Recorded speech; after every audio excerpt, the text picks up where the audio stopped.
Hello all, welcome to ಅಮ್ಮನ ಕೈ ರುಚಿ. ಇವತ್ತಿನ ರೆಸಿಪಿ ಪೆಸರಟ್ಟು. ಇದು ತುಂಬಾ ಹೆಲ್ತಿಯಾದ ರೆಸಿಪಿ ಹಾಗೂ ವೆಯ್ಟ್ ಲಾಸ್ ಮಾಡೋರಿಗೆ ತುಂಬಾ ಉಪಯೋಗ ಆಗುತ್ತೆ.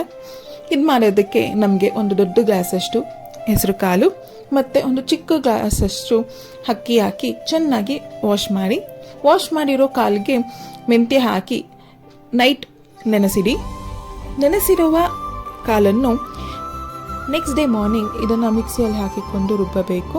ಇದಕ್ಕೆ ಕೊತ್ತಂಬರಿ ಸೊಪ್ಪು, ಹಸಿಮೆಣಸಿನಕಾಯಿ, ಶುಂಠಿ, ಕರಿಬೇವು, ಜೀರಿಗೆ ಮತ್ತು ರುಚಿಗೆ ತಕ್ಕಷ್ಟು ಉಪ್ಪು ಹಾಕಿ ಚೆನ್ನಾಗಿ ಮಿಕ್ಸ್ ಮಾಡಿ ಇದಕ್ಕೆ ಯಾವುದೇ ರೀತಿ ಫರ್ಮೆಂಟೇಷನ್ ಏನೂ ಬೇಕಾಗಿಲ್ಲ. ನೈಟ್ ನೆನೆಸಿಟ್ಟು ಬೆಳಗ್ಗೆ ರುಬ್ಬಿಕೊಂಡ್ರೆ ದೋಸೆ ಹಿಟ್ಟು ರೆಡಿ ಆಗುತ್ತೆ. ಹೆಸರು ಕಾಲಲ್ಲಿರುವ ಪ್ರೋಟೀನ್ ಅಂಶ ನಮ್ಮ ದೇಹಕ್ಕೆ ತುಂಬಾ ಒಳ್ಳೆಯದು.